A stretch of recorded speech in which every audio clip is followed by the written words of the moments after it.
한국 영화 한 편에 전 세계가 발칵 뒤집혔습니다. 엔딩 크레딧이 올라가도 누구 하나 자리에서 일어나지 않습니다. 북미 50개 도시, 150여 개 극장에서 동시다발적으로 벌어지고 있는 기현상입니다. 화려한 액션, 히어로, 단 하나도 없습니다. 그런데 관객 점수는 96%. 제발 더 상영해달라는 현지인들의 요청에 상영 기간은 끝없이 연장되고 있습니다. 세계를 뒤흔든 주인공은 뜻밖에도 570년 전 조선의 사극이었습니다. 하지만 진짜 놀라운 건 지금부터입니다. 뉴욕, 대만, 호주인들이 일제히 이것을 따라하기 시작했습니다. 보리밥과 산나물, 그리고 된장. 570년 전 유배지에서 16살 소년 왕이 마주했던 비극의 밥상입니다. 이 열풍의 한국 관련 도서는 2565% 폭주했고 조용했던 땅 영월의 방문객은 8배나 치솟았습니다. 급기야 할리우드 30년 경력의 베테랑 평론가마저 이 유배지를 보겠다며 비행기에 몸을 실었습니다. 도대체 이 영화의 무엇이 전 세계인의 심장을 움직인 걸까요? 지금껏 우리가 몰랐던 경이로운 기록을 지금 바로 공개합니다. 시작 전 구독과 좋아요 한번 눌러주시면 영상 제작에 큰 힘이 됩니다. 그럼 시작하겠습니다. 저는 한국에 대해 아무것도 몰랐습니다. 단종이 누군지, 조선이 뭔지, 유배가 무슨 의미인지. 미국이 건국되기도 300년 전 이야기라는 것만 알았습니다. 솔직히 관심도 없었습니다. 30년 동안 제 무대는 할리우드였으니까요. 마블, 디즈니, 유니버설. 그게 진짜 메이저 리그라고 생각했습니다. 그런 제가 지금 이 이야기를 하고 있습니다. 570년 전 산골 마을의 보리밥 한 그릇이 왜 뉴욕타임스 일면에 올라갔는지, 600년 된 나무 한 그루가 왜 할리우드보다 강력한지, 한국이라는 나라가 품고 있는 것이 무엇인지, 그날 밤으로 돌아가 보겠습니다. 안녕하세요. 저는 마이클 레인입니다. 뉴욕에서 30년 넘게 영화 칼럼을 쓰고 있습니다. 칸, 베니스, 선댄스는 거의 빠짐없이 다녔고 할리우드 스튜디오 시사회는 일주일에 서너 편씩 소화했습니다. 수천 편을 봤죠. 크리스토퍼 놀란의 작품을 첫 시사회에서 다뤘고 제임스 카메론의 신작도 누구보다 먼저 봤습니다. 그러다 보면 알게 되는 게 있어요. 보기 전부터 결론이 나 있는 영화가 있다는 걸요. 줄거리만 읽으면 어떤 연출이 나올지, 어떤 감정선을 밟을지, 관객이 어디서 울고 어디서 웃을지가 보입니다. 30년 하다 보니 생긴 일종의 직업병이죠. 효율적이었고 거의 틀린 적이 없었습니다. 그날 밤도 그랬습니다. 밤 11시쯤이었을 겁니다. 맨해튼에 있는 제 서재에서 노트북 화면을 보고 있었어요. 내일 오후에 봐야 할 영화가 하나 있었거든요. 한국 영화였습니다. 제목이 왕과 사는 남자. 담당 기자가 갑자기 아파서 제가 대타로 투입된 겁니다. 편집장한테 전화가 왔을 때 별다른 감흥은 없었어요. 마이클, 내일 오후 한국 영화 시사회 좀 가줄 수 있어? 담당 기자가 못 간대. 미안하다는 말도 없었습니다. 제가 한국 영화 전문가라서가 아니라 그냥 제 스케줄이 비어 있었을 뿐이었죠. 알겠다고 했습니다. 어차피 할 일도 없었으니까요. 전화를 끊고 영화 정보를 좀 찾아봤습니다. 조선시대 6번째 왕이 10살에 즉위했는데 숙부한테 왕위를 빼앗기고 유배를 당하는 이야기라고 하더군요. 16살 소년 왕의 비극. 한국에서 개봉한 지 한 달 좀 넘어서 1,400만 명을 넘겼다는 기사가 떴습니다. 역대 흥행 6위라고요. 겨울 왕국2를 넘어섰다는 문구도 보였습니다. 대단한 숫자죠. 인정합니다. 하지만 그게 북미 시장과 무슨 상관이 있겠습니까? 한국 내수 흥행은 한국 내수 흥행일 뿐이에요. 기생충이 아카데미를 받았을 때도 솔직히 놀랍긴 했지만 그건 봉준호라는 천재 감독의 예외적 사건이라고 생각했습니다. 예외는 예외일 뿐이죠. 로튼 토마토 점수를 확인했습니다. 관객 점수 96%. 높긴 하네요. 하지만 참여자가 아직 많지 않았어요. 대부분 한국계 미국인이겠죠. 교민들이 자국 영화에 후한 점수를 주는 건 어디나 마찬가지니까요. 객관적 지표로 보기엔 어렵다고 판단했습니다. 사극이라는 장르 자체가 서구권에서는 진입 장벽이 높거든요. 단종이 누군지 아는 미국인이 얼마나 되겠어요. 조선이라는 나라가 있었다는 사실조차 모르는 사람이 대부분일 겁니다. 570년 전 이야기라고요. 미국이 건국된 게 1776년입니다. 그보다 300년도 더 전의 역사예요. 우리에겐 왕이 없었고 왕조도 없었습니다. 유교가 뭔지, 유배가 어떤 의미인지 감도 잡히지 않는 사람들이 이 영화에 공감할 수 있을까요? 의문이었습니다. 아니, 솔직히 말하면 의문이라기보다는 확신에 가까웠죠. 안 될 거라는 확신. 그래서 미리 써뒀습니다. 리뷰의 첫 문장을요. 노트북 화면에 커서를 놓고 천천히 타이핑했어요. 동양의 눈물 장사 예상대로. 깔끔하잖아요. 간결하고 명확합니다. 독자들도 바로 이해할 겁니다. 아, 또 그런 영화구나. 과거 회상이 길게 늘어지고 감정 과잉 연출로 눈물을 짜내고 자막 읽느라 정신없는 사이에 2시간 반이 지나가는 영화. 나머지는 내일 극장에서 나오면서 채우면 됩니다. 편하죠? 파일을 저장했습니다. 사실 한국 영화를 무시하는 건 아닙니다. 기생충은 훌륭했고 올드보이도 인상적이었죠. 한국 감독들의 연출력은 인정합니다. 하지만 그건 어디까지나 예술 영화 섹션에서 가끔 언급되는 수준이었어요. 제주 무대는 할리우드입니다. 1년에 수억 달러를 벌어들이는 블록버스터들, 전 세계 수천만 명이 동시에 보는 영화들. 거기가 진짜 전쟁터이고 거기가 메이저 리그입니다. 아시아 역사물은 솔직히 그 리그에 끼지 못한다고 봤어요. 지금까지는 그랬으니까요. 아내가 침실에서 나왔습니다. 이 늦은 시간에 불빛을 보고 나온 거겠죠. 뭐 하냐고 묻길래 내일 한국 영화 시사회에 간다고 했더니 웃더군요. 당신이 한국 영화를? 살짝 비꼬는 투였지만 아내도 알아요. 제가 할리우드밖에는 별 관심이 없다는 걸 아내도 잘 아니까요. 저는 어깨를 으쓱했습니다. 이틀이면 끝날 일이야. 영화 보는데 2시간 반, 리뷰 쓰는데 서너 시간. 1000단어 정도면 충분합니다. 송구하면 끝이에요. 아내가 고개를 가볍게 저으며 침실로 돌아갔습니다. 저는 노트북을 덮었어요. 서재 창문 너머로 맨해튼 야경이 깔려 있었습니다. 내일 오후 저 어딘가에 있는 극장에 들어가서 2시간 반을 보내면 됩니다. 그리고 나와서 미리 써둔 첫 문장 뒤에 나머지를 붙이면 끝이에요. 30년 동안 수천 번 해온 일입니다. 이번에도 다를 게 없을 거라고 생각했습니다. 방으로 들어가 잠자리에 누웠어요. 눈을 감았습니다. 내일은 간단한 하루가 될 거라고 그때까지는 정말로 그렇게 믿고 있었습니다. 극장에 들어선 건 오후 2시 조금 넘어서였습니다. 링컨센터 근처의 독립예술극장이었어요. 규모가 크지 않은 곳이죠. 보통 이런 극장에서 외국어 영화를 틀면 관객이 20명만 돼도 선방이라고 합니다. 그런데 로비에 들어서는 순간 좀 이상했어요. 사람이 꽤 있었거든요. 평일 낮인데요. 더 놀라운 건 구성이었습니다. 아시아계만 있을 거라고 예상했는데 백인 중년 부부, 흑인 청년 둘, 히스패닉으로 보이는 여성 그룹까지. 현지인 비중이 눈에 띄게 높았어요. 극장 입구 유리문에 안내문이 한 장 붙어 있었습니다. 관객분들의 뜨거운 성원에 힘입어 상영 기간을 연장합니다.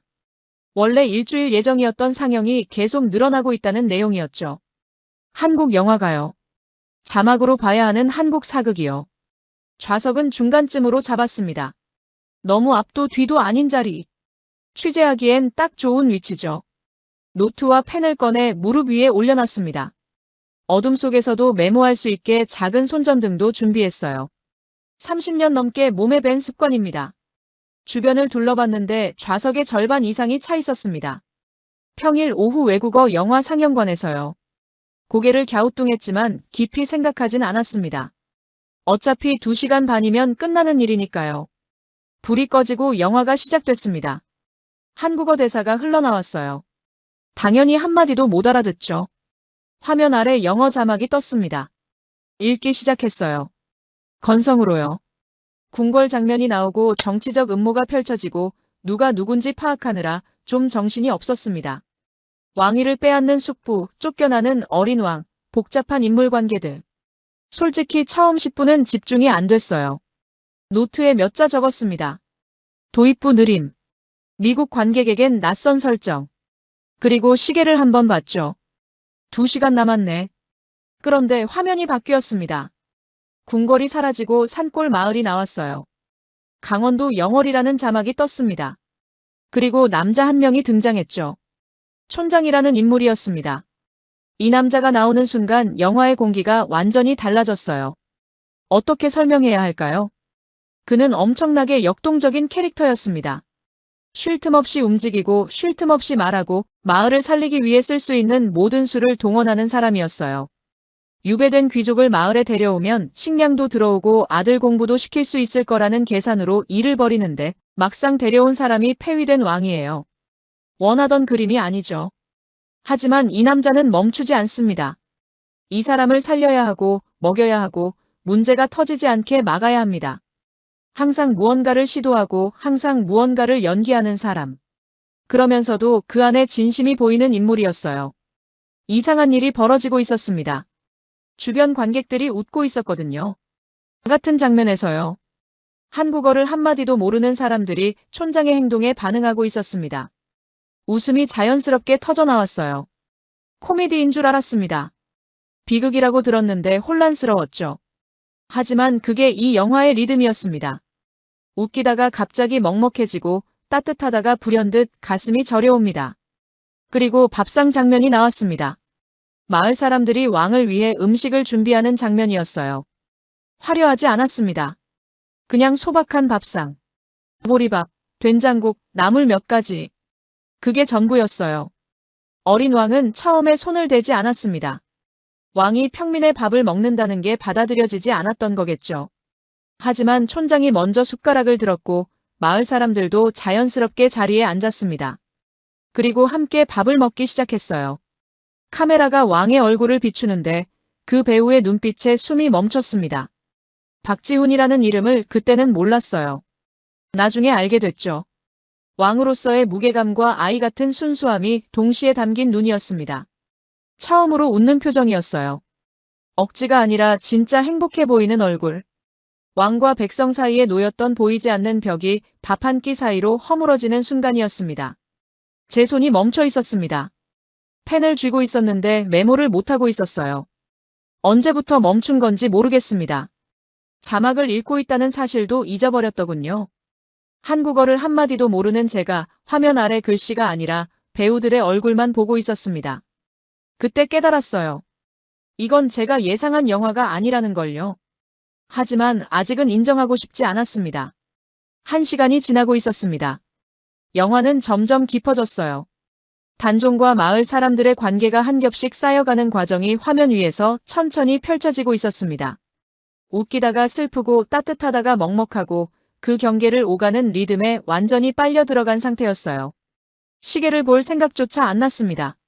그리고 여자가 한 명 나왔습니다. 왕의 곁을 지키는 인물이었는데 등장 분량이 많지 않았어요.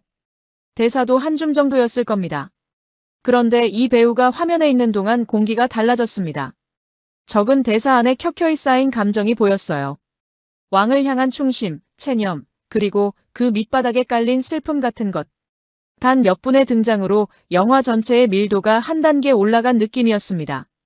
나중에 이름을 알게 됐어요. 천미도. 짧은 출연이었지만 그 존재감은 결코 짧지 않았습니다. 촌장 역의 배우는 갈수록 압도적이었습니다. 정적인 사극의 흐름을 단숨에 깨부수는 에너지가 있었어요. 그게 텐션을 이 사람이 쥐락펴락하고 있었습니다. 코믹한 장면에서는 극장 전체를 웃겼고 진지한 장면에서는 숨소리마저 삼키게 만들었어요. 촌장이라는 인물 자체가 이 영화의 심장이었습니다.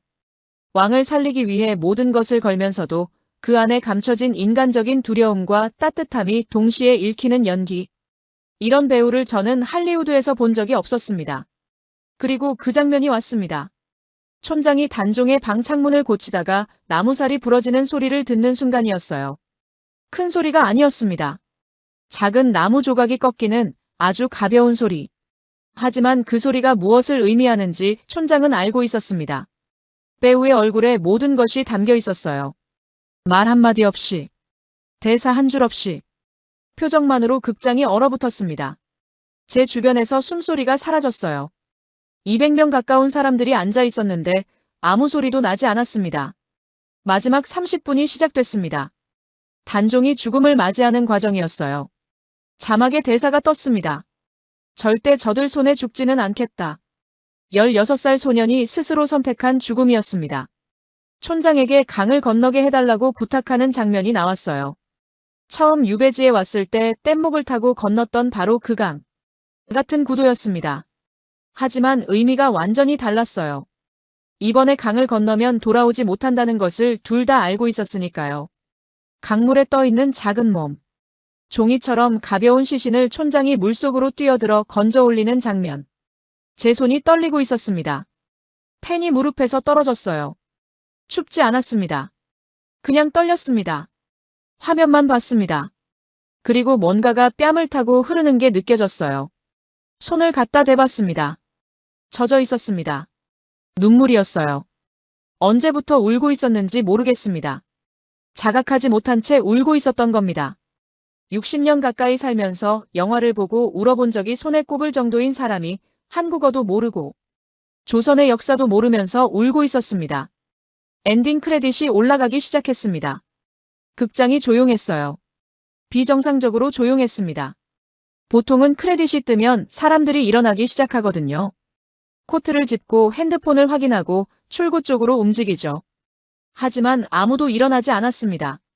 어떤 사람은 눈을 감고 있었고, 어떤 사람은 고개를 숙이고 있었고, 어떤 사람은 조용히 손등으로 뺨을 닦고 있었습니다. 한국어를 모르는 사람들이었어요. 조선이 어디 있는지도 모르는 사람들이었습니다. 그 사람들이 전부 자리에 붙어 있었어요. 불이 켜졌습니다. 그제야 하나 둘 일어나기 시작했어요. 저도 일어났습니다. 노트를 주웠어요. 펼쳐봤습니다. 첫 10분치 메모만 적혀 있었고 나머지 2시간은 백지였습니다. 극장 밖으로 나왔어요. 오후 햇살이 눈부셨습니다. 거리의 소음이 한꺼번에 밀려들었어요. 택시 경적, 공사 소음, 누군가의 웃음소리. 방금까지 극장 안에 있었다는 게 믿기지 않았습니다. 핸드폰을 꺼냈어요. 편집장에게 취재 끝났다고 문자를 보내야 했거든요. 화면을 켜고 글자를 치기 시작했습니다. 그런데 손가락이 멈췄어요. 뭘 써야 할까요? 동양의 눈물 장사 예상대로. 그 문장을 떠올렸습니다. 어젯밤에 미리 써둔 그 깔끔하고 간결한 첫 줄. 그걸 치려고 했는데 칠 수가 없었습니다. 핸드폰을 주머니에 넣었어요. 걸었습니다. 어디로 가는지도 몰랐습니다. 머릿속에는 아직 강물 소리가 남아 있었어요. 폭발 한 번 없는 영화였습니다. 전투 장면도 없었어요. 슈퍼히어로는 당연히 없었고요. 그런데 이 영화가 지금 북미 50개 도시, 150여 개 극장에서 상영되고 있습니다. 개봉 2주 만에 범죄도시사의 북미 기록을 넘었고 3주 차에는 서울의 봄과 극한 직업까지 추월했습니다. 한국 사극이요. 570년 전 이야기가요. 그날 밤 서재로 들어갔습니다. 노트북을 켜고 의자에 앉았어요. 화면이 밝아지면서 며칠 전 만들어둔 파일이 떠올랐습니다. 열었죠. 동양의 눈물 장사 예상대로. 커서가 그 문장 끝에서 깜빡이고 있었어요. 저는 키보드 위에 손가락을 올렸습니다. 그리고 움직이지 못했습니다. 아무것도 칠 수가 없었어요. 30년 넘게 리뷰를 써왔습니다. 영화가 끝나고 2~3시간이면 초고가 나왔어요. 구조를 잡고 핵심을 짚고 결론을 내리는데 그 이상 걸린 적이 없었습니다. 그런데 지금 빈 화면 앞에서 손가락이 얼어붙어 있었어요. 머릿속에 이미지는 넘쳐나는데 그걸 문장으로 만들 수가 없었습니다. 밥상 앞에서 처음 웃던 소년의 얼굴, 나무살이 부러지는 소리를 듣고 굳어버린 촌장의 표정, 강물 위에 떠있던 작은 몸. 전부 선명한데 단어가 안 나왔어요. 브라우저를 열었습니다. 도망치듯이요. 뭐라도 검색하면 실마리가 잡힐 것 같았거든요. 검색창에 더 킹즈 워던을 쳤습니다. 로튼 토마토 페이지가 떴어요. 관객 점수 96%. 어젯밤에는 대수롭지 않게 넘겼던 숫자였죠. 한국계 미국인들이 후하게 준 점수일 거라고 치부했었으니까요. 하지만 이번에는 리뷰를 하나씩 읽어봤습니다. 역사를 전혀 모르고 봤지만 울음을 멈출 수 없었다. 이름을 봤습니다. 제니퍼 M. 한국계가 아니었어요. 내 생애 첫 사극 영화였는데 슬프고 연기가 훌륭했다. 데이비드 K. 웃기면서도 깊이 감동적이다. 몇 년 만에 본 최고의 영화. 사라티. 스크롤을 내릴수록 비한국계 이름들이 줄을 이었습니다. 나만 운 게 아니었구나. 그 생각이 머리를 스쳤어요. 레딧으로 넘어갔습니다. 영화 커뮤니티에 스레드가 올라와 있었어요. 댓글이 수백 개 달려 있었습니다. 읽기 시작했죠. 촌장 캐릭터에 대한 분석이 눈에 들어왔어요. 누군가가 이렇게 썼더군요. 올해 스크린에서 본 가장 완전한 인간이다. 그는 항상 무대 위에 있는 사람처럼 행동하지만 그 밑에 진심이 있다. 그 이중성이 캐릭터를 위대하게 만든다. 촌장 역의 배우 이름이 거론되고 있었습니다. 유해진. 그제야 이름을 알게 됐어요. 또 다른 댓글에서는 전미도라는 배우에 대한 글이 베스트에 올라 있었습니다. 몇 줄 안 되는 대사로 영화의 깊이를 바꿔버렸다. 이 배우의 필모그래피를 전부 찾아보고 싶다. 박지훈에 대해서도 마찬가지였어요. 왕으로서의 무게감과 소년의 순수함을 동시에 보여줄 수 있는 배우가 세상에 또 있을까? 올해의 발견이다. 그리고 한 리뷰가 눈을 사로잡았습니다. 셰익스피어의 리어왕보다 더 처절하고 그 어떤 블록버스터보다 더 긴박하다. 이 문장이 베스트 댓글에 올라 있었어요. 탭을 하나 더 열었습니다. 유튜브로 갔어요. 더 킹즈 워던 푸드로 검색했더니 영상이 여러 개 나왔습니다. 클릭했어요. 대만의 젊은 여성 크리에이터가 부엌에서 요리를 하고 있었습니다. 말린 산나물을 물에 불리고 된장을 풀고 보리밥을 짓고 있었어요. 영화 장면이 중간중간 삽입됐습니다. 단종이 밥을 먹는 바로 그 장면. 완성된 산채 비빔밥이 화면에 나왔을 때 저는 멍하니 앉아 있었어요. 570년 전 강원도 유배지의 밥상이 2026년 대만 부엌에서 재현되고 있었습니다. 댓글을 번역해봤어요. 영화 보고 너무 궁금했어요. 저도 만들어봤는데 단순하지만 감동적이었어요. 다음 주에 영월 갑니다. 현지에서 먹어볼게요. 호주에서도 미국에서도 같은 영상이 올라오고 있었습니다. 그리고 한국 쪽 기사를 검색했습니다. 서점가 소식이 떴어요. 영화 개봉 이후 한 달간 단종 관련 도서 판매량이 전년 대비 2565% 증가했다는 기사였습니다. 이광수라는 작가의 소설 단종 예산은 80배나 팔려나갔고 조선왕조실록 관련 서적은 2.9배 늘었다고요. 영화 한 편이 570년 전의 역사를 서점가에서 부활시킨 겁니다. 한국 안에서만이 아니었어요. 전 세계에서 동시에 일어나고 있는 일이었습니다. 대만 부엌에서 밥상이 재현되고 미국 레딧에서 조선시대 충신의 의리가 분석되고 한국 서점에서는 500년 전 실록이 날개 돋친 듯 팔리고 있었어요. 저는 뒤로 기대 앉았습니다. 노트북 화면의 빛이 얼굴을 비추고 있었어요. 이건 영화 리뷰로 끝낼 수 있는 일이 아니었습니다. 카페에 앉아서 1000단어 쳐내고 송고하면 끝나는 그런 종류의 기사가 아니었어요. 편집장에게 전화를 걸었습니다. 3번 신호음이 울린 뒤 받더군요. 리뷰 언제 들어오냐는 목소리였어요. 저는 잠시 말을 멈췄습니다. 그리고 말했어요. 이건 책상에서 쓸 수 있는 기사가 아닙니다. 현지 취재가 필요합니다. 편집장이 당황하는 기색이 전화기 너머로 느껴졌어요. 한국? 왜? 리뷰 쓰면 되는 거 아니야? 맞는 말이죠. 그냥 쓰면 됩니다. 30년 동안 그렇게 해왔으니까요. 하지만 이번은 달랐습니다. 이 영화가 1400만 명을 극장으로 끌어들인 게 단순한 흥행이 아닐 수 있습니다. 뭔가 더 큰 이야기가 있을 것 같습니다. 편집장이 한숨을 쉬었어요. 예산 생각 좀 해, 마이클. 한국까지 갈 만한 건가? 모르겠습니다. 솔직히요. 하지만 가야 할 것 같습니다. 나흘이면 됩니다. 긴 침묵이 흘렀어요. 그리고 알겠다는 대답이 돌아왔습니다. 나흘. 딱 나흘만. 이틀 뒤 인천공항에 내렸습니다. 13시간 넘게 비행기 안에 있었는데 잠은 거의 못 잤어요. 서울에서 오래 머무를 생각은 없었습니다. 나흘밖에 없었으니까요. 공항철도를 타고 서울역으로 이동해서 바로 영월행 기차표를 끊었습니다. 창구 직원이 영어로 물었어요. 청룡포 보러 가시는 거죠? 순간 멈칫했습니다. 네, 그렇다고 했더니 직원이 웃었어요. 요즘 엄청 많이 가시더라고요. 주말표는 벌써 매진됐어요.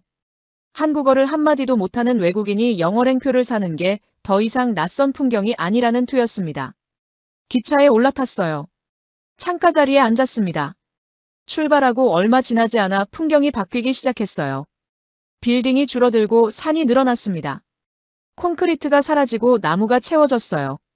맞은편 자리에 대학생으로 보이는 젊은이 셋이 앉아 있었는데 한 명이 핸드폰으로 뭔가를 보여주고 있었어요. 영화 장면 같았습니다. 다들 웃다가 갑자기 조용해졌어요. 한국어였지만 단종이라는 이름이 들렸습니다. 고유 명사는 어떤 언어로 말해도 알아들을 수 있거든요. 한 친구가 창밖을 보며 말없이 고개를 끄덕였어요. 표정이 진지했습니다. 1시간쯤 지났을까요? 창밖이 완전히 달라져 있었습니다. 3분이었어요. 깊은 산 사이로 강이 보였고 기차는 그 강을 따라 달리고 있었습니다. 저는 강을 보면서 생각했어요. 570년 전 그 소년도 이 길을 지나갔겠구나. 한양에서 영월까지. 왕에서 죄인으로. 16살 나이에 이 산길을 보면서 무슨 생각을 했을까요? 돌아갈 수 있을 거라고 믿었을까요? 아니면 이미 알고 있었을까요? 기차 안이 조용했습니다. 맞은편 대학생들도 말이 없었어요. 다들 창밖만 보고 있었습니다. 영월까지 2시간 반. 핸드폰도 안 받고 노트도 안 폈어요. 그냥 흘러가는 산과 강만 봤습니다. 영월역에 내린 건 오후 2시쯤이었습니다. 작은 역이었어요. 서울역과는 비교할 수 없을 만큼 조용한 곳이었죠. 하지만 사람은 생각보다 많았습니다. 택시를 잡아타고 장릉으로 가달라고 했어요. 기사님이 웃으며 물었습니다. 영화 보셨죠? 이미 익숙한 질문이 되어 있었습니다. 네, 봤습니다. 기사님이 고개를 끄덕이더니 말했어요. 요즘 매일 태워요. 전국에서 오시는데 외국분들도 많아요. 주차장에 도착하니 차가 꽤 있었습니다. 번호판을 봤어요. 서울, 부산, 경기도. 전국 각지에서 온 차들이었습니다. 매표소를 지나 안으로 들어갔습니다. 소나무 숲길이 나왔어요. 걸으면서 안내판이 눈에 띄었습니다. 유네스코 세계문화유산. 조선 왕릉이 유네스코에 등재되어 있다는 사실을 저는 그때 처음 알았어요. 500년 왕조의 무덤이 하나의 체계로 보존되어 세계문화유산이 된 겁니다. 미국에는 200년 넘은 건물도 유산이라고 부르는데 이 나라는 570년 된 무덤을 지금도 돌보고 있었습니다. 5분쯤 걸었을까요? 길이 트이면서 앞이 보였습니다. 능이었어요. 둥근 언덕 같은 모양이었습니다. 크지 않았어요. 소박했습니다. 봉분 앞에 상석이 놓여 있었고 그 주위로 소나무들이 둘러싸고 있었어요. 그런데 소나무들이 이상했습니다. 곧게 서 있지 않았어요. 전부 능 쪽으로 기울어져 있었습니다. 마치 절을 하듯이요. 저는 그 광경 앞에서 걸음을 멈췄습니다. 나무들이 절을 하고 있었습니다. 570년 동안 한 그루가 아니었어요. 능을 둘러싼 소나무 전부가 봉분을 향해 고개를 숙이고 있었습니다. 사람들은 이 나무들을 절하는 소나무라고 부른다고 안내판에 적혀 있었어요. 과학적으로는 빛의 방향이나 바람의 영향일 수도 있겠죠. 하지만 그 자리에 서서 직접 보면 그런 설명이 의미가 없어집니다. 보이는 것 자체가 압도적이니까요. 그 옆에 또 다른 안내판이 있었습니다. 엄흥도라는 사람에 대한 이야기였어요. 한글과 영어로 쓰여 있었습니다. 읽었습니다. 시신을 거두는 자는 삼족을 멸한다. 왕의 명령이었어요. 단종의 시신에 손 떼는 자는 본인은 물론 3대가 몰살당한다는 뜻이었습니다. 그런데 이 남자 엄흥도는 홀로 시신을 수습했습니다. 목숨을 걸고 장례를 치렀어요. 가족 전체가 위험해질 줄 알면서도요. 안내판 앞에 서양인 남자 한 명이 서 있었습니다. 가만히 읽고 있었어요. 한참 동안이요. 그리고 천천히 고개를 저었습니다. 믿을 수 없다는 표정이었죠. 능 앞에 한국인 노부부가 서 있었습니다. 70대쯤 되어 보였어요. 할아버지가 깊이 허리를 숙였습니다. 할머니도 같이 절을 했어요. 그리고 한참을 그 자세로 있었습니다. 그 옆에 서 있던 아까 그 서양인 남자가 두 분의 모습을 보고 있었습니다.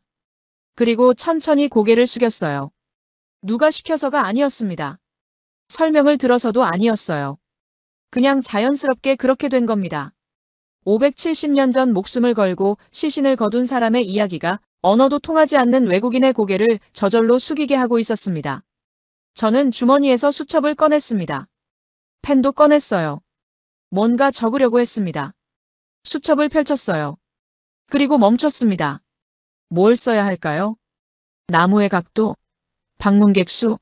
절하는 사람의 국적? 아니었습니다. 이건 숫자로 쓸 수 있는 게 아니었어요. 수첩을 덮었습니다. 다시 주머니에 넣었어요. 능 앞으로 걸어갔습니다. 상석 앞에 섰어요. 봉분을 올려다봤습니다. 작았습니다. 하지만 무게가 있었어요. 그리고 저도 고개를 숙였습니다. 기독교인이라 절은 하지 않습니다. 하지만 고개가 숙여졌어요. 왜 숙였는지 설명할 수 없습니다. 다만 숙이지 않을 수가 없었습니다. 장릉을 나와 택시를 타고 청령포로 이동했습니다. 10분 남짓 달렸을까요? 강이 보이기 시작했어요. 넓고 잔잔한 강이었습니다. 동강이라고 하더군요.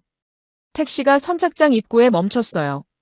내리는 순간 눈앞 광경에 발이 멈췄습니다. 사람들이었습니다. 선착장으로 이어지는 길에 줄이 길게 늘어서 있었어요. 100명은 넘어 보였습니다. 영화 개봉 이후 청령포 방문객이 전년 대비 8배로 늘었다는 기사를 읽긴 했지만 직접 보니 숫자와는 차원이 다른 풍경이었어요. 줄 끝으로 걸어갔습니다. 앞사람에게 얼마나 기다려야 하냐고 물었어요. 중년 남자였는데 한국어로 뭐라고 하더니 손가락 2개를 펴 보였습니다. 2시간. 나루배가 2대밖에 없다고 했어요. 시계를 봤습니다. 오후 4시가 넘고 있었어요. 2시간이면 6시. 해가 기울겠네요. 하지만 줄을 섰습니다. 돌아갈 수 없었거든요. 여기까지 왔으니까요. 주변을 둘러봤어요. 한국인만 있는 게 아니었습니다. 영어가 들렸고 중국어가 들렸고 일본어도 들렸습니다. 바로 앞에 젊은 남녀가 서 있었는데 영어로 대화하고 있었어요. 호주 억양이었습니다. 여자가 말했어요. 이렇게 줄이 길 줄 몰랐어. 하지만 꼭 오고 싶었어. 영화 보고 나서 계속 생각났거든. 남자가 고개를 끄덕였어요. 나도. 그 마지막 장면. 강물 장면 말이야. 여자가 말을 멈추더니 그냥 조용히 앞을 봤습니다. 줄은 천천히 움직였어요. 하지만 아무도 떠나지 않았습니다. 다들 묵묵히 기다리고 있었어요. 각자 다른 언어를 쓰고 각자 다른 나라에서 왔지만 같은 영화를 보고 같은 곳을 찾아온 사람들이었습니다. 1시간 반쯤 지났을 때 드디어 선착장이 보였습니다. 나루배가 강을 건너오고 있었어요. 작은 배였습니다. 한 번에 20명 정도 탈 수 있을 것 같았어요. 제 차례가 왔습니다. 배에 올라탔어요. 나무 벤치에 앉았습니다. 뱃사공이 밧줄을 풀었고 배가 천천히 움직이기 시작했어요. 강을 건너고 있었습니다. 강물이 잔잔하게 흐르고 있었어요. 소리도 거의 나지 않았습니다. 배 위의 사람들도 말이 없었어요. 다들 조용히 물을 보고 있었습니다. 배가 반대편에 닿았습니다. 내려서 땅을 밟았어요. 발밑이 단단했습니다. 흙이었어요. 그리고 고개를 들었습니다. 그 순간 숨이 멎는 줄 알았어요. 소나무 숲이 눈앞에 펼쳐져 있었습니다. 오래된 나무들이 하늘을 향해 곧게 뻗어 있었고 그 사이로 햇빛이 비스듬히 내려오고 있었어요. 노을이 시작되고 있었습니다. 깊은 산세가 사방을 감싸고 있었고 강물이 그 산을 비추며 흐르고 있었습니다. 화려하지 않았어요. 거대하지도 않았습니다. 유럽의 바로크 성당이나 할리우드 영화 속 CG 풍경과는 완전히 다른 종류의 아름다움이었어요. 담백한 선과 면으로만 이루어진 풍경이었습니다. 한복이라는 옷의 색감이 그렇다고 들었어요. 원색의 화려함이 아니라 절제된 배합에서 깊이가 나온다고요. 이 풍경이 정확히 그랬습니다. 제 눈에는 수묵화가 살아 움직이는 것 같았어요. 한 폭의 그림 안에 들어와 있는 기분이었습니다. 30년 동안 전 세계를 다녔지만 이런 종류의 시각적 충격은 처음이었어요. 오솔길을 따라 걸어갔습니다. 한 발 한 발 내디뎠어요. 수백 년 동안 사람들이 밟아온 길이었죠. 앞에서 걷던 사람들이 멈춰 섰습니다. 저도 멈췄어요. 나무였습니다. 거대한 소나무 한 그루가 하늘을 향해 서 있었어요. 다른 나무들과는 차원이 달랐습니다. 굵기도 압도적이었고 가지가 사방으로 뻗어 거대한 그늘을 만들고 있었어요. 안내판이 있었습니다. 한글과 영어로 쓰여 있었죠. 관음송. 수령 600년 이상. 단종의 슬픔을 보고 들었다는 의미에서 볼관, 들을 음자를 써서 이름을 붙였다고요. 600년. 이 나무가 600년을 여기 서 있었다는 뜻입니다. 단종이 이곳에 유배되어 있을 때도 이 자리에 있었던 나무예요. 그 소년이 이 나무를 봤다는 겁니다. 나무 앞으로 걸어갔어요. 나무 껍질에 손을 갖다 댔습니다. 차갑고 단단했어요. 600년이 손끝에 닿는 기분이었습니다. 이름 자체가 증인이었어요. 이 나무는 그 소년의 슬픔을 보았고 그 소년의 울음을 들었습니다. 600년 동안 한자리에 서서요. 그때 문득 생각이 스쳤어요. 16살. 내 손자와 같은 나이입니다. 뉴욕에서 고등학교에 다니는 아이. 친구들과 농구를 하고 핸드폰으로 게임을 하고 주말이면 피자를 시켜 먹는 아이. 그 나이에 왕위를 빼앗기고 가족과 떨어지고 이 깊은 산골에 홀로 보내졌다는 겁니다. 조금 더 걸으니 작은 돌탑이 보였어요. 망향탑이라고 했습니다. 안내판에 이렇게 적혀 있었어요. 단종이 한양을 그리워하며 돌을 하나하나 쌓은 탑. 16살 소년이 돌을 줍고 올리고 쌓으면서 집을 그리워한 겁니다. 엄마를 그리워하고 궁궐을 그리워하고 자기가 살던 세계를 그리워하면서요. 돌탑은 작았어요. 아이가 쌓을 수 있는 크기였습니다. 호주에서 온 그 커플이 관음송 앞에 서 있었어요.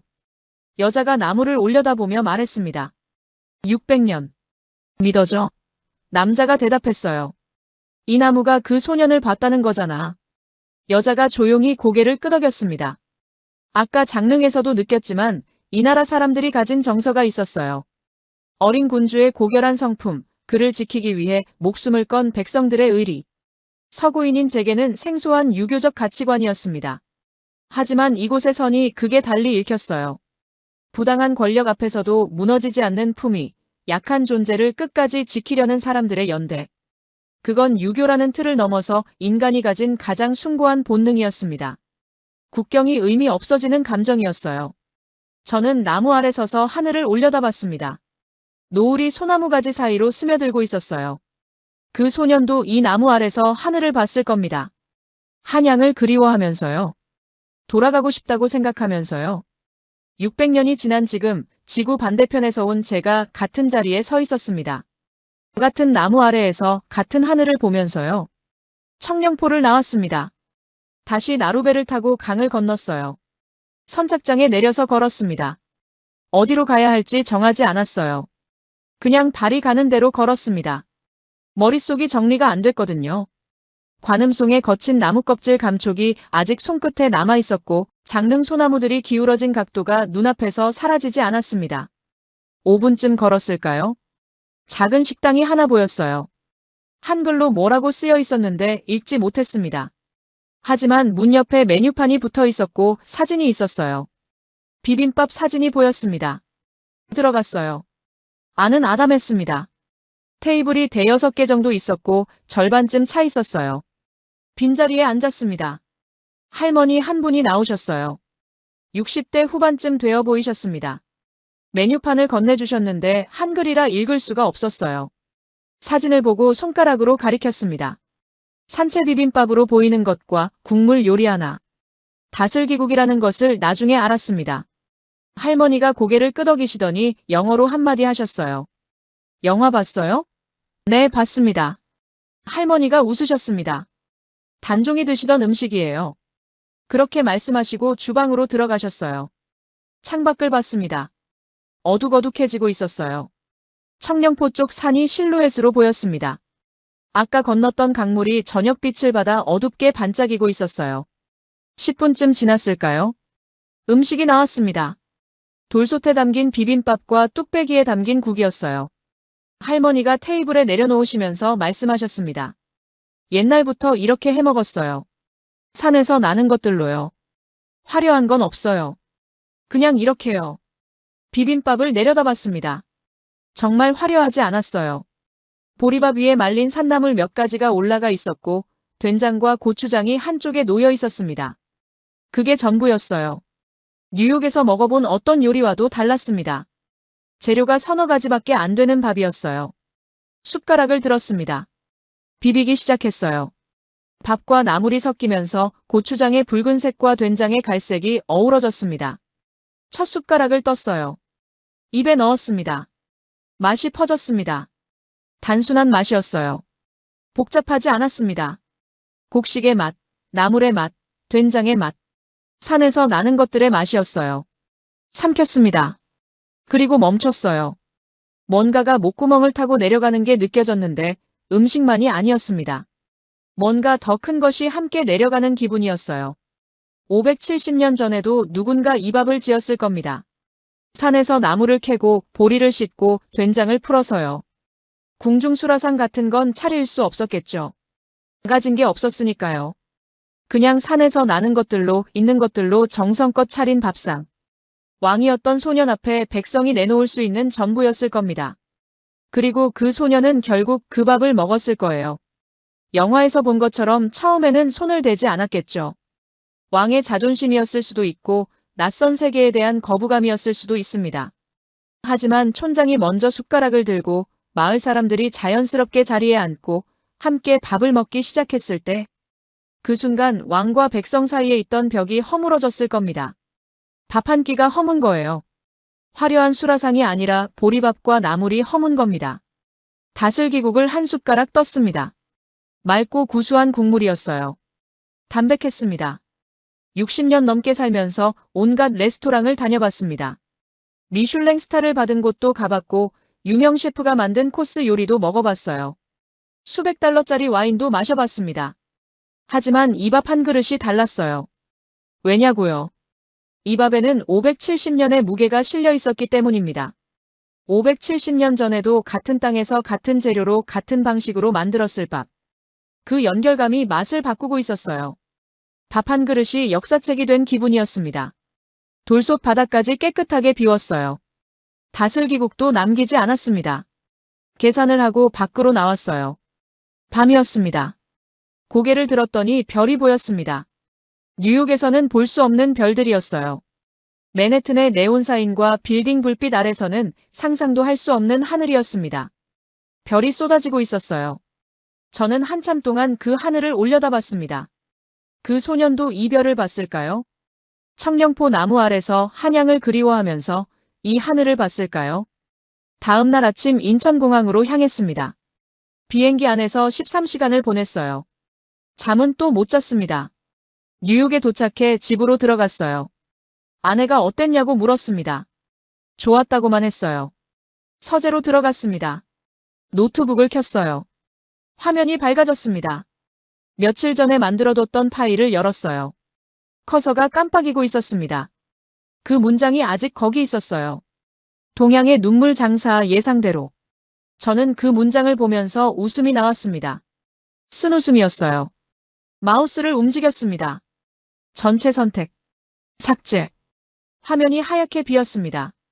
커서만 깜빡이고 있었어요. 손가락을 키보드 위에 올렸습니다. 이번에는 움직였어요. 빠르게. 보리밥 한 그릇이 내 30년을 무너뜨렸다. 첫 문장을 쳤습니다. 그리고 멈추지 않았어요. 장릉의 소나무들에 대해 썼습니다. 570년째 절하고 있는 나무들. 관음송에 대해 썼어요. 600년 동안 한자리에서 소년의 슬픔을 지켜본 증인. 엄흥도에 대해 썼습니다. 삼족이 멸해질 줄 알면서도 시신을 거둔 사람.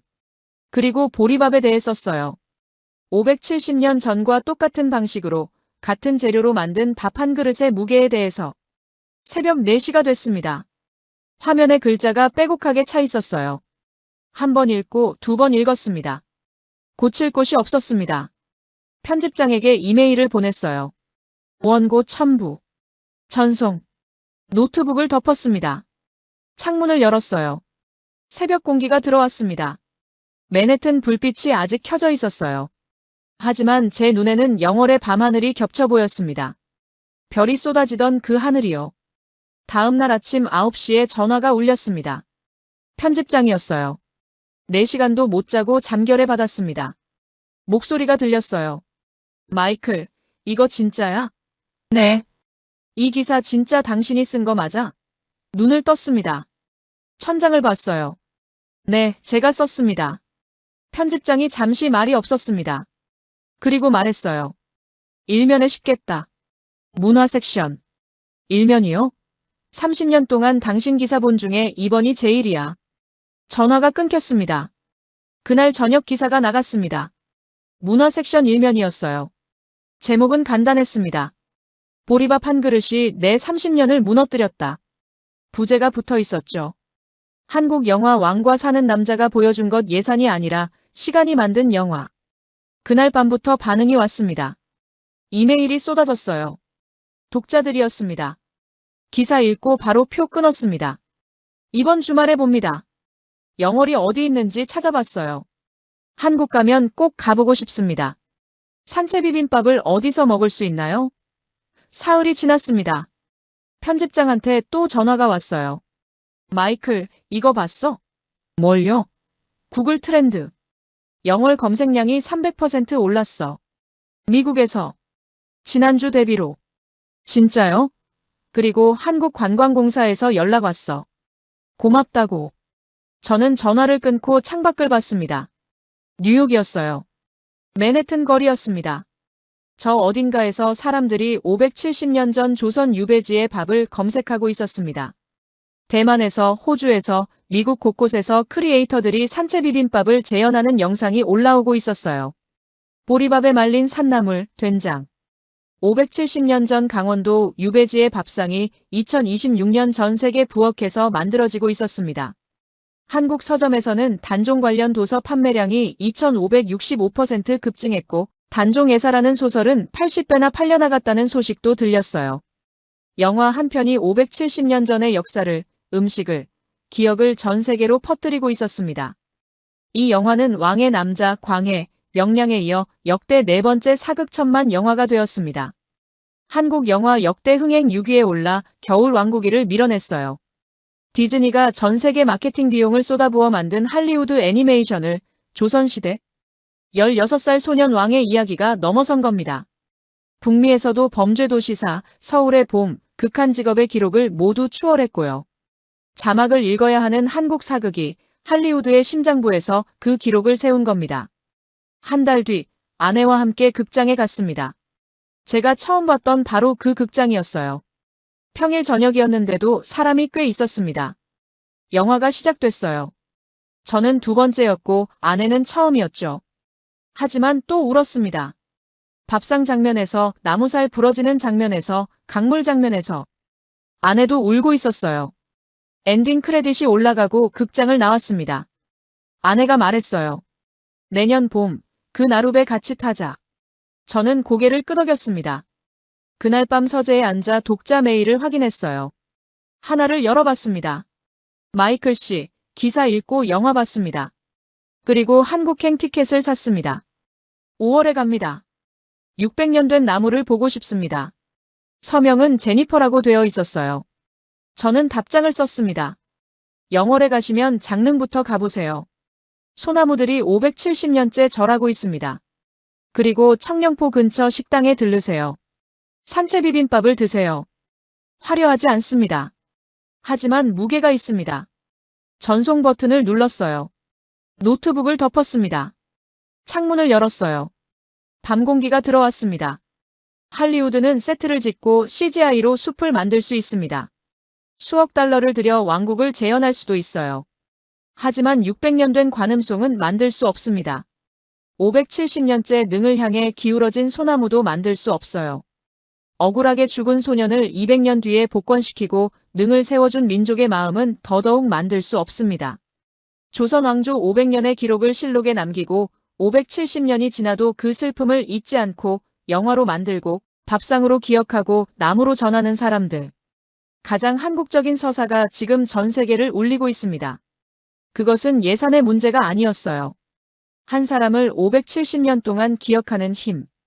그것이 이 영화가 가진 것이었고 그것이 대한민국이라는 나라가 품고 있는 것이었습니다.